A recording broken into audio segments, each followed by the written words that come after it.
जिन मंदिर में आके हम प्रभु का ध्यान धरे, शुद्ध मन से आज हम अर्चना करें। जिन मंदिर में आके हम सबसे पहले अरिहंतों को करते हैं नमन।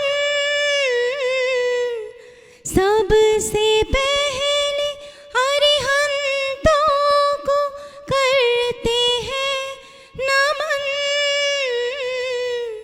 सिद्धों को आचार्यों को स्वीकार हो वंदन।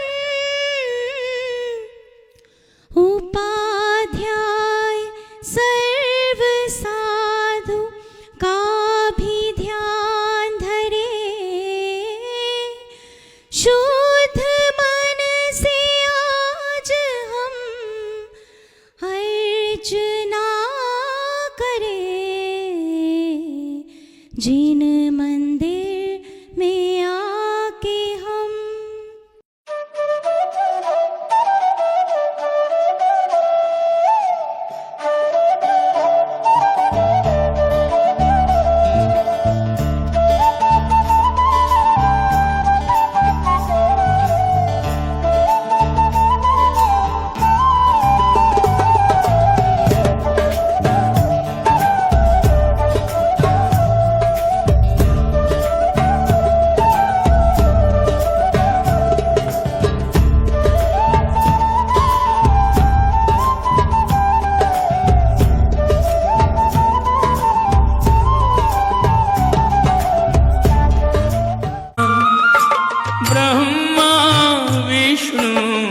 महेश से ऊंचा गुरु का स्थान, ऊंचा गुरु का स्थान।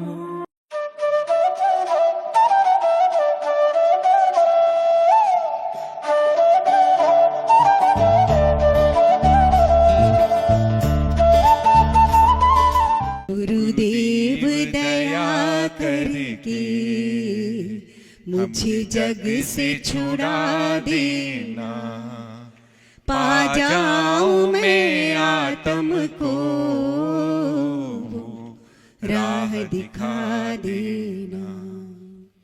करुणा निधि नाम तेरा, करुणा तो दिखा दो तुम। करुणा निधि नाम तेरा, करुणा तो दिखा दो तुम। बोलिए भगवान महावीर स्वामी की, अहिंसा परमो धर्म की। परम पूज आचार्य गुरुवर श्री विद्यासागर जी महाराज की। परम पूज आचार्य श्री समय सागर जी महाराज की। आज रोज की तरह आज भी सूरज उगा है।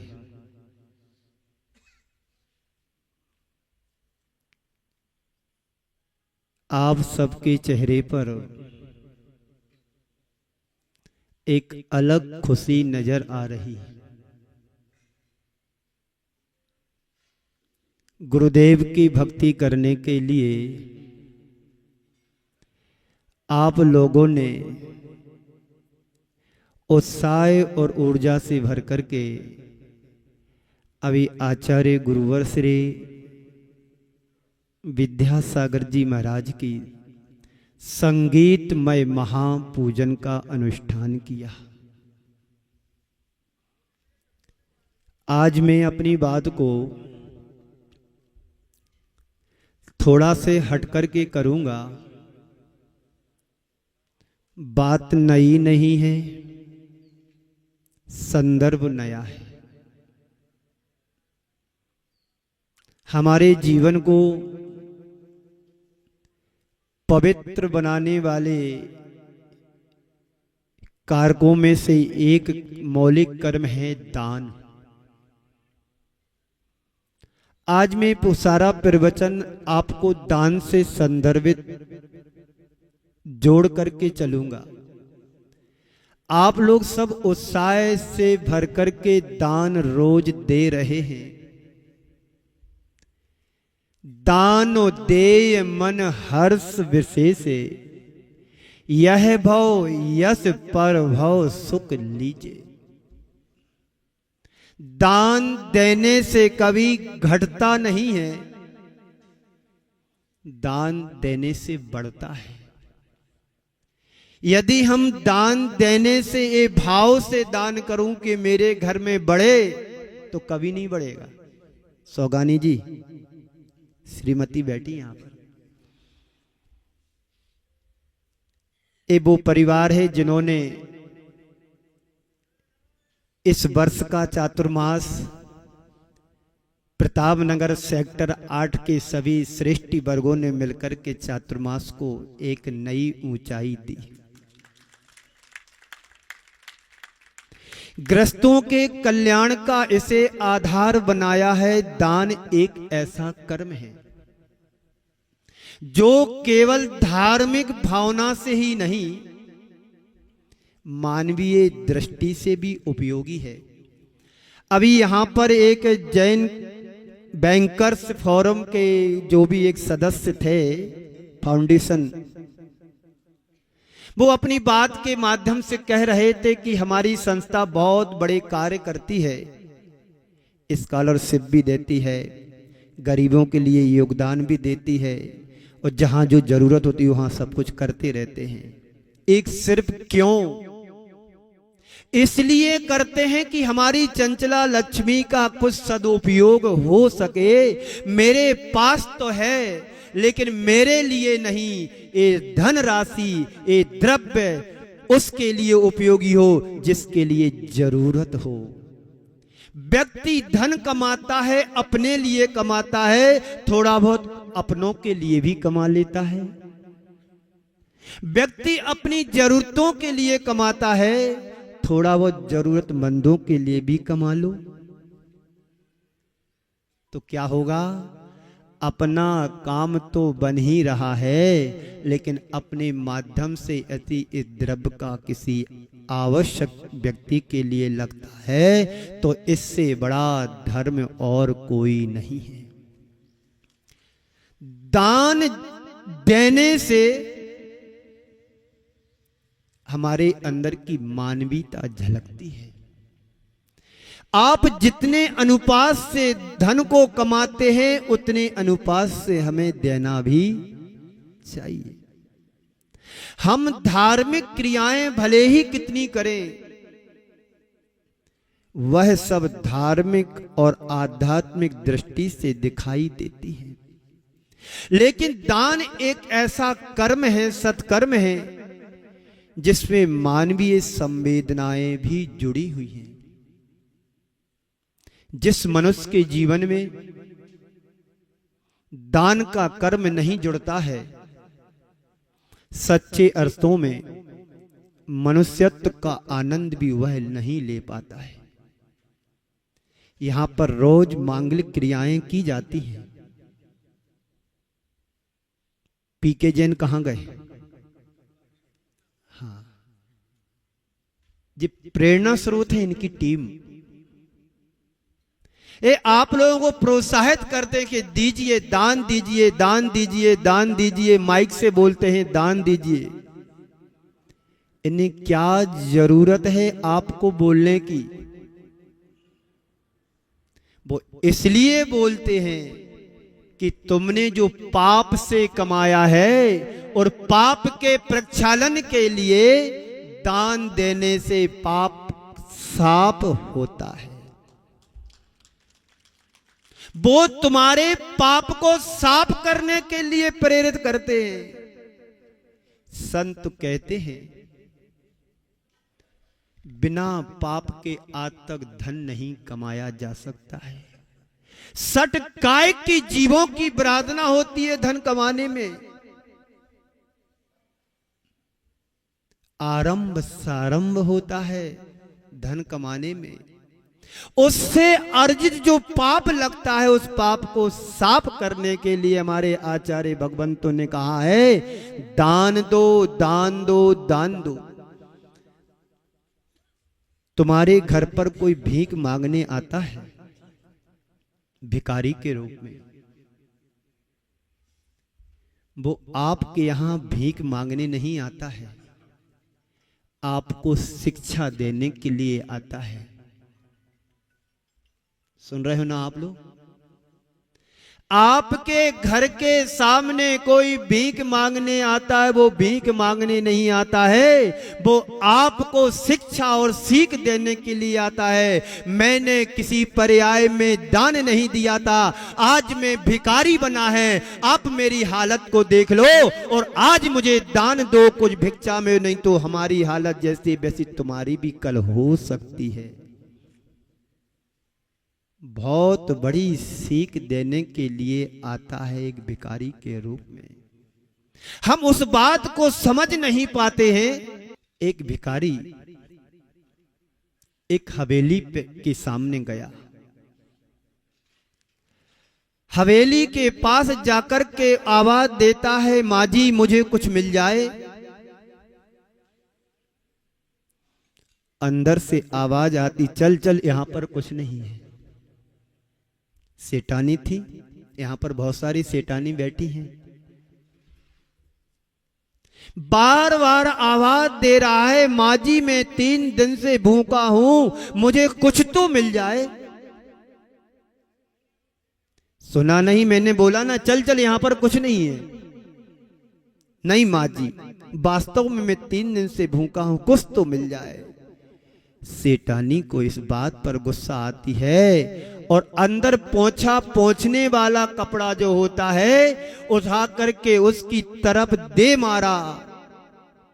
भिखारी भी ऐसा वैसा नहीं था, उसने सेठानी को धन्यवाद देते हुए कहा चलो तो कुछ तो मिला, और उस कपड़े को ले जाकर के नदी के किनारे धुल करके साफ करता है, सुखा करके एक मंदिर में जाकर के शाम के समय उसकी कुछ बाती बना करके कहीं से घी तेल ला करके दीपक की व्यवस्था करके और बाती जला करके प्रभु की आरती कर रहा है।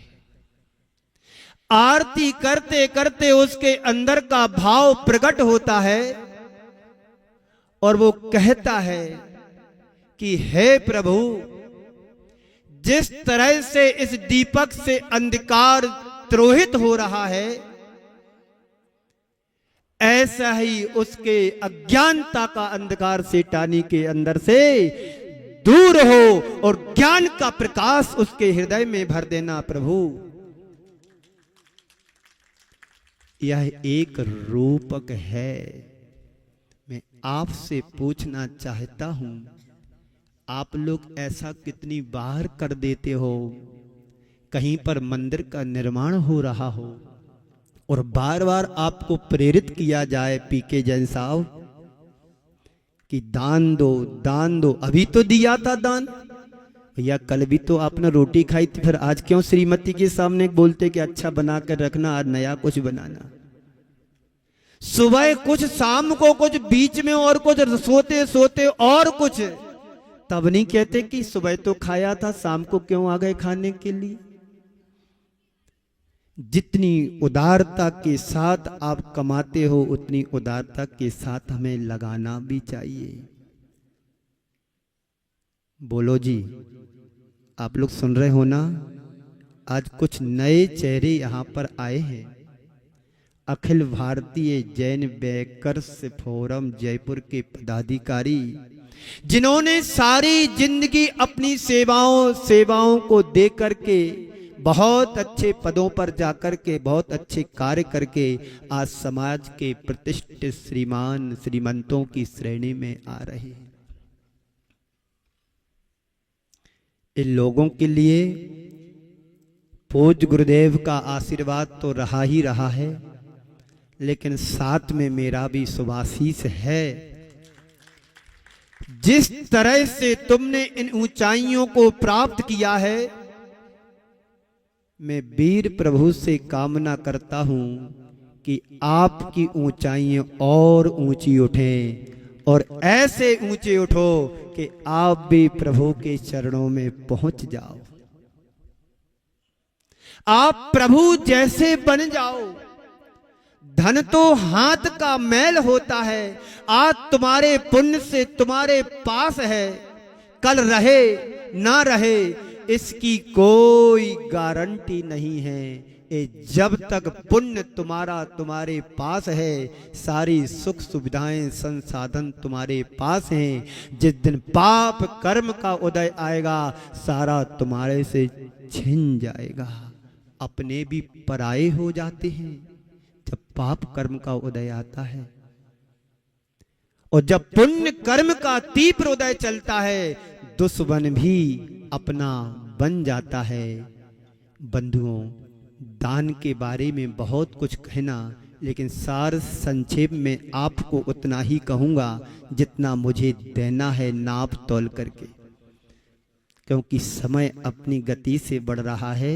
समय को नहीं देखना, मुझे पता है आपको कितनी जरूरत है, उतना ही मैं आपको देने का प्रयास करूंगा। तय समय में मैं अपनी बात को पूरा रखूंगा। तो आचार्य कहते हैं दान भी दो प्रकार का है। एक पारमार्थिक दान होता है, दूसरा मानवीय भावनाओं से जुड़ा हुआ दान होता है। दोनों प्रकार के दान का अपना अपना अपने अपने क्षेत्र में महत्व होता है। 4 व्यक्ति रोज बगीचे में गार्डन में घूमने जाते थे। वहां पर एक 10-12 वर्ष का बालक मिला। ठंडी का समय था। आप जैसे संभ्रांत व्यक्ति घूमने सुबह शाम रोज जाते थे, और वहां पर एक 10-12 वर्ष का दीनहीन दशा में एक बालक मिला। उन बाबूजी लोगों से कहा कि बाबूजी मुझे कुछ मिल जाए, मैं 2-3 दिन से भूखा हूं। एक व्यक्ति ने अपनी जेब से 100 रुपए निकाल करके उसके हाथ पर थमाया। बहुत पुरानी घटना है, 100 साल पुरानी। वो बालक कहता है बाबूजी मुझे इतना सारा पैसा नहीं चाहिए, लोग कहेंगे कहीं से चोरी करके लाया है, आप तो मुझे 2-5 पैसे दे दो, मैं अपनी भूख को मिटा लूंगा। नोट वापस लिया और आगे चलते बने। सुबह से शाम हो गया, उसने कुछ खाया नहीं था। ठंडी का समय था, कड़ाके की फूस के माह की ठंडी थी। रात्रि के समय उसी बगीचे में कुर्सी के नीचे ढेर हो गया। जब सुबह वही बाबूजी लोग रोज की तरह घूमने पहुंचे, तो वहां का जो गार्ड होता है, माली होता है, कहता है बाबूजी आज उस कुर्सी पर नहीं बैठना। बाबूजी आज उस कुर्सी पर नहीं बैठना। क्यों नहीं बैठूं, मैं तो रोज बैठता हूं, तो आज ही बैठ। तो कहता जाकर के देख लो। और वो सब वहां पर गए, देखा कि बालक प्राणांत हो गया। और उसके ऊपर वो टीका टिप्पणी करती हुई कहते हैं अपने अपने कर्मों का फल है। काश यदि तुम्हारे 2-5 पैसे उस बालक को मिल जाते, वो अपनी भूख मिटा लेता, जीवन यापन कर लेता। ये सोच हमारी भी होना चाहिए कि हमारे पैसे का कहां सदुपयोग हो रहा, कहां नहीं हो रहा। तो हमें हमेशा दोनों प्रकार के दान के लिए उत्साहित रहना चाहिए। कुरल काव्य में लिखा गया है, गरीबों को देना दान है, गरीबों को देना दान है, और सब तरफ देना उधार है। उसका कुछ पुण्य मिलने वाला नहीं है। हम समर्थ व्यक्ति का एक कर्तव्य है कि अपने से ही असमर्थ उस असहाय दीन दुखियों और असाध्य पीड़ित व्यक्तियों को सहयोग दें।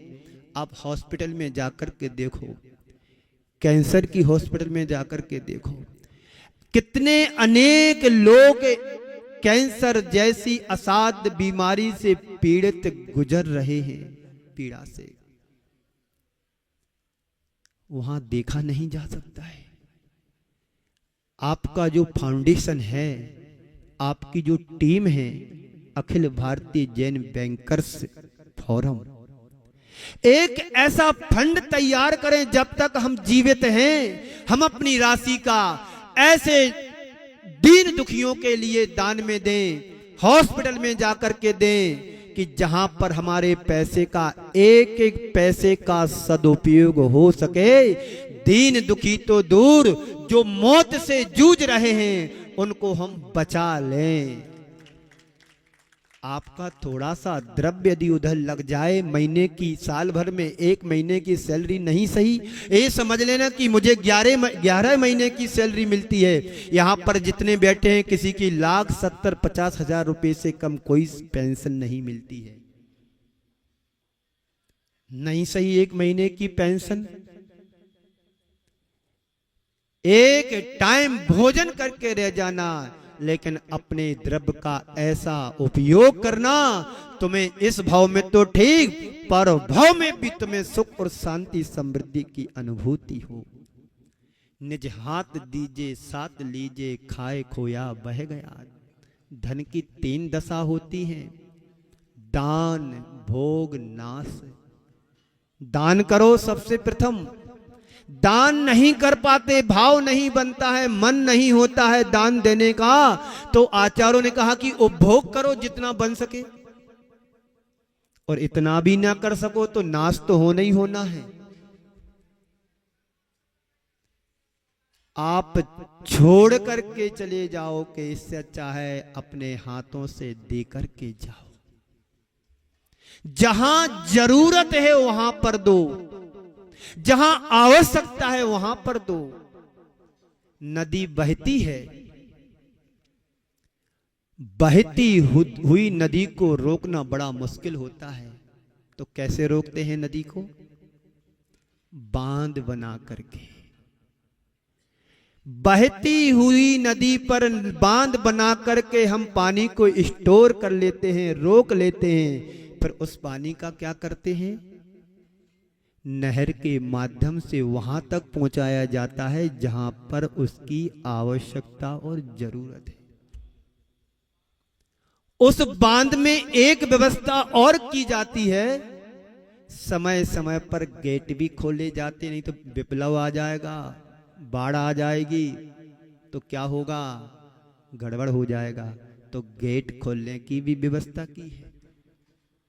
ऐसे ही संत कहते हैं तुम्हारे पास भी सरप्लस है और हर महीने आता है, तो उसमें संचित करके इकट्ठा करके वहां तक पैसे को ले जाओ, धन को ले जाओ, द्रव्य को, जहां पर जिसको जरूरत है। और गेट इसलिए छोटे छोटे रखो कि बीच में कोई आता है तो थोड़ा थोड़ा उसमें से निकाल करके देते जाओ। एक जगह, एक शहर में गौशाला का निर्माण होना था, तो कमेटी बनाई गई 10-12 लोगों की, और उस नगर में एक व्यक्ति ऐसा था जिसने कभी जीवन में एक पाई भी अच्छे कार्यों में नहीं दिया, और दान मांगने वालों से चिढ़ता और था। सब लोगों ने तय कर लिया आज मुझे उसी घर पर चलना है जिसने कभी दिया नहीं, बस उसके नाम का हमें उपयोग करना है। पैसा पर्याप्त था, जाना पहचाना था, संभ्रांत प्राणियों में सा, प्रतिष्ठित व्यक्तियों में गिना जाता था, पर कभी दान पुण्य से जुड़ा नहीं, दूर रहा। सब लोगों ने तय कर लिया कि आज उस घर पर चलना है, कुछ कहना नहीं, बस उसका नाम लिखना है। गए सब लोग, और जैसे ही उसको मालूम पड़ा, पहले ही से मना कर दिया, देखो मेरे पास नहीं आना, मैं 1 रुपया भी नहीं दूंगा, आज तक दिया नहीं, तुमको कैसे दूं। लेकिन लोग गए, उसने पानी तक की नहीं पूछी, बैठालना तो दूर की बात। और सभी ने हाथ जोड़ करके कहा कि आप जो कुछ देना देना, नहीं देना, पर मैं आपका आज 24 घंटे के लिए नाम लिख करके ले जा रहा हूं। आपके द्वारा 2,51,000 रुपए आपके नाम। देखो मैं बार बार कह रहा हूं, आप लोग हमको बुद्धू बना रहे हो। आप नाम लिख रहे, आज पैसे कर हमारे पास उधारी निकाल करके आओ कि इनने पैसे नहीं दिए, इसलिए मेरा 1 रुपया भी आपको नहीं, मैं दूंगा नहीं और नाम भी मेरा नहीं। बार बार उन लोगों ने हाथ जोड़ करके निवेदन करके उनसे स्वीकृति ले ली नाम मात्र की और लिख दिया फलाने चंद ने 2,91,000 रुपए गौशाला काऊ सेट के लिए दान दिए। अब वो नाम लेकर के सब जगह पूरे शहर में गए, जहां उम्मीद नहीं थी वहां से सब जगह पैसा पैसा मिला। जिसने कभी नहीं दिया उसका नाम सबसे शिरोमणि रूप में लिखा गया। सबको लगा जब इस व्यक्ति, कंजूस व्यक्ति ने दान दिया है तो हमें भी थोड़ा बहुत दे देना चाहिए। सबने दिया और उसके घर पर बधाई आने लगी। भाई साहब, अंकल जी, चाचा जी, आपने बहुत अच्छा काम किया, गौशाला के लिए दान दिया, आपके पुण्य की अनुमोदना करते हैं, बधाई हो, बधाई हो। सुबह से शाम हो गई, सैकड़ों फोन आ गए। उसने सोचा नाम का जब इतना प्रभाव है, यदि मैं दे दूंगा तो और कितना प्रभाव ना पड़ेगा। जब वो लोग सुबह उसके पास पहुंचे तो बड़ी विनम्रता के साथ, उत्साह के साथ हाथ जोड़ करके गेट पर खड़ा, आइए आइए बैठिएगा, अभी तो पानी की नहीं पूछी थी कल, आज तो बैठने की पूछ रहा हो। और क्या लेंगे, ठंडा लेंगे, गरम लेंगे, पी के जैन साहब क्या लेंगे आप। बड़ा स्वागत, उन सबका सत्कार किया उस व्यक्ति ने। अंकल जी, ये आपका नाम बोल के गए थे, इसको अलग करता हूं। नहीं नहीं, अलग मत करो। कितना था? बोले 2,51,000। अच्छा ठीक है, लिखे रहो और जब जरूरत हो ले जाना। अंदर जाकर के मन बदला, अब लिखना ही नहीं, पैसा नगद लाया और ये लीजिए, ये 2.5 लाख रुपए आप मेरी तरफ से ले जाइए। अभी तालियां बजाना रुको, अभी बात अधूरी है। अभी पैसे दिए, स्वागत किया, सब कुछ अच्छा अच्छा किया और एक कमेंट्स भी किया कि देखिएगा, जब कभी भी आप लोग कोई अच्छा कार्य करो तो सबसे पहले शुरुआत मेरे घर से करना। है इतनी उदारता। अभी तो कोई दान की बात आए तो आजू बाजू में देखते कहीं मेरा नाम ना आ जाए, कोई मुझे देख ना ले। ऐसा नहीं, यहाँ के वैसे सब सभ्य प्राणी हैं। मैं पिछले 6-7 दिनों से देख रहा हूं, बढ़ चढ़ कर के मंगलम आनंदा वाले हर दिन नया नया कुछ करने की सोचते हैं। अभी 2 दिन पहले बृहद शांति धारा का बृहद रूप लिया। 16 पुण्यार्जकों ने मिलकर के ऐसी बृहद शांति धारा की 1008 मंत्रों के द्वारा, जो सहस्त्र नाम के मंत्र हैं और 64 रिद्धि के मंत्रों के द्वारा वो 1 घंटे वाली शांति धारा यहाँ की समाज ने, मंगलम आनंदा वालों ने मंगल के साथ, आनंद के साथ उस शांति धारा को संपन्न किया। और फिर कल उन्होंने मन बनाया, महाराज श्री नहीं, मुझे महापूजा करना है गुरुदेव की। वैसे तो मैं अपने मंच पर जहां रहता हूं, रविंद्र जैन के द्वारा जो पूजन गाई हुई है उसी ने बनाया है, उसको ने गाया है। मुझे बहुत अच्छा लगता है उस पूजन के माध्यम से। जहां भी मैं रहता हूं उस पूजन को रोज प्रतिदिन कराता हूं। अभी मैं प्रताप नगर सेक्टर 8 में चातुर्मास करके आया। कोई भी पूजन के समय 2-4 लोग रहते थे, मैं अपनी पूजन 16 मिनट की चालू करता था, लोग जुड़ते जाते थे और जिनको आनंद आता था वो आगे बैठ करके पूजन करते थे। हमारे पास में कमलेश जी कल्याण नगर से हैं, कोई आए ना, कमलेश जी आ जाते थे। आवा वाली अम्मा बेटी है, वो भी पूजन में बैठ जाती थी और अपने धर्मचंद जी अलवर और 4-5 लोग मिलकर के पूजन करना शुरू कर देते।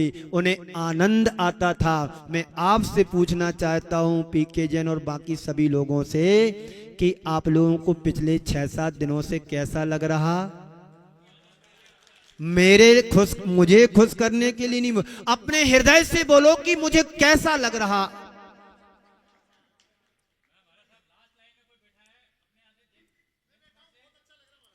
हाँ, पता है आप लोगों ने सेटिंग कर ली, एक आगे रहने एक पीछे ने, सब बीच में हम मिला जाएंगे। बहुत अच्छा, आपके मनोभाव से मुझे अच्छा लग रहा है कि आप लोग वास्तव में आनंदित हैं। मुझे लग रहा है कि प्यासे को पानी की जरूरत होती है, तो सही जगह सही समय पे आपने पानी की खोज की और मिल भी गया तुम्हारे लिए। 2-4 दिन आप लेट मेरे पास आते, हो सकता एक गाड़ी आज किशनगढ़ में भी पहुंच गई होती। बंधुओं, दान देने से मन में प्रसन्नता आना चाहिए। जितनी आवश्यकताओं की पूर्ति हम अपने निज जीवन के लिए करते हैं, कभी दीन दुखी गरीबों को देखकर के भाव ये आना चाहिए कि मेरे द्वारा इनको मैं क्या कर सकता हूँ। ये भाव अपने हृदय में हमेशा जगा करके रखना चाहिए। कभी भी दान देने का अवसर आए, पीछे मत हटो। मैं हमेशा लोगों को बोलता रहता हूं, बड़े दान के लिए सबसे पीछे रहो। सुनना ध्यान से, आप लोगों के लिए मार्के की बात बता रहा हूं, अच्छा रास्ता दिखा रहा हूं। बड़ा दान देने की जहां बात आए, सबसे पीछे हट जाओ। जो धनाढ़ लोग हैं वो देते रहेंगे, करेंगे, करने दो। और जहां सबसे कम दान देने की बात आती, सबसे आगे आओ। मेरा लगे, मेरा लगे, मेरा लगे, मेरा लगे। छोटे दान देकर के आप हजारों काम निपटा सकते हो, और बड़ा दान देकर के एक बार दोगे और जिंदगी भर पछताओगे। ऐसा नहीं करना है। मैंने तो 11 लाख देकर के ट्रस्टी बन गया, और कोई 5,000 की बोली लेना शांतिदार है, अभी वहां का देना अभी नहीं ले रहा हूं। यही होता है, अनुभव बताना अपना अपना। 11,000 की बोली लेने के लिए आप पीछे हट जाओगे 11 लाख देकर के। अभी तो वहां का देना, अभी तो वहां का चुकाना है, अभी तो मुझे ऐसा करना है, अभी मैं नहीं देना। बात नहीं करना दान की। जो आपके घर अवसर आया था पुण्य का छोटा छोटा, उसको आपने ठुकरा दिया, और 11 लाख देकर के ऐसा लगा जैसे कोई तुमने अपराध कर दिया। जिनके पास है वो दें, कोई दिक्कत नहीं, लेकिन जिनके पास इतना नहीं होता है तो छोटा छोटा छोटा दान देते रहना चाहिए। अपनी सैलरी में से आपको मान लो 1 लाख रुपए महीने मिलता है, तो 10,000 पर तुम्हारा कोई राइट नहीं है। वो प्रभु का है, परमात्मा का है, मंदिर की गुल्लक का है। इसलिए आचार्यों ने कहा है कम से कम दान देना है तो 10% तो दान देना ही देना है। इसलिए जैन दर्शन में एक श्लोक आता है, देव पूजा गुरु उपास्ति स्वाध्याय संयम तपः दानम चेति ग्रस्तानाम सठ कर्माणि दिने दिने। प्रतिदिन दान देने के लिए कहा है, प्रतिदिन पूजन करने के लिए कहा है, प्रतिदिन गुरुओं की उपासना करने के लिए कहा है, प्रतिदिन स्वाध्याय करने के लिए कहा है, प्रतिदिन संयम का पालन करने के लिए कहा है, प्रतिदिन तप त्याग तपस्या के लिए प्रेरणा दी गई है। और अंत में रखा है दानम चेति ग्रस्तानाम, ग्रस्तों के लिए हमेशा प्रतिदिन दान देने की बात कही है। यदि आप 1 रुपया कमाते हो तो 10 पैसे मंदिर की गुल्लक में डालना, 1,000 रुपए कमाते हो तो 100 रुपए गुल्लक में डालना, और 1 लाख कमाते हो तो 10,000 तुम्हें प्रतिदिन मंदिर में डालना, क्योंकि प्रतिदिन 1 लाख रुपए कमा रहे हो। वो करने वाले करते हैं। इसलिए जैन दर्शन में मौलिक कर्तव्य के रूप में बताया गया है कि दान दो, दान। ऐसी सभा में प्रवचन हो रहा था, दान पर प्रवचन हुआ। एक व्यक्ति उठ करके आया, पूछा क्या भाव है? बोले महाराज श्री आज का प्रवचन बहुत अच्छा लगा। यहां की बात नहीं, दूसरे गांव की है। बोले महाराज श्री आज का प्रवचन बहुत अच्छा लगा। कैसा अच्छा लगा?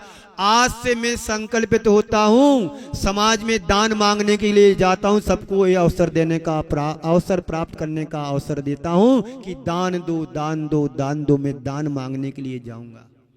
इतना अच्छा लगा। बात समझ में नहीं आई। खुद दान देने की बात नहीं कर रहा है, दान मांगने के लिए जाऊंगा, लोगों को अवसर दूंगा कि महाराज श्री का प्रवचन दान देने पर है, इसलिए आप दान दो।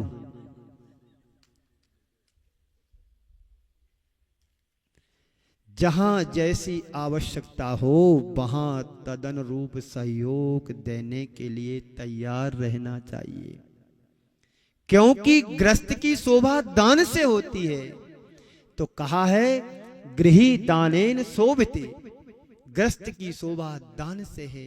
हम जितना कमाते हैं एक पाई भी साथ ले जाने वाले नहीं हो, ये पक्का है, एकदम 100% पक्का है कि जितना आप कमाते हो उसमें से एक पाई ले जाने वाले नहीं हो, सब छोड़ करके जाने वाले हो। संत कहते हैं छोड़ करके मत जाओ, दे करके जाओ। क्या करके जाओ? इसलिए गृही दानेन शोभते, ग्रस्त की शोभा दान से होती है। दानम दुर्गति नाशनम, दान देने से दुर्गति का नाश होता है। सदगति के पात्र बनना चाहते हो, दान दो, सत्कर्म करो, अच्छे कार्य करो, अच्छी जगह धन को लगाओ, जहां पर लगाने से तुम्हें पुण्य की प्राप्ति हो। दान एक सत्कर्म है, दान हमें देना चाहिए। दान के संदर्भ में 4 बातें कहूंगा, समय आपका होने वाला है, अभी 10 मिनट बाकी है हमारी घड़ी में, चलेगी बात। दान क्यों देना? नंबर 1, दान क्यों देना। नंबर 2, दान किसे देना। नंबर 3, दान कैसे देना।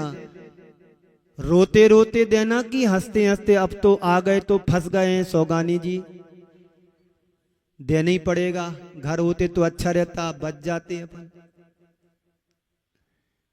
है ना? नहीं। दान क्यों देना, दान किसे देना, दान कैसे देना और दान कितना देना। सब लुटा दो, नहीं दे पाओगे। सब कुछ छोड़ करके जा सकते हो पर सब कुछ दे करके नहीं जा सकते हैं।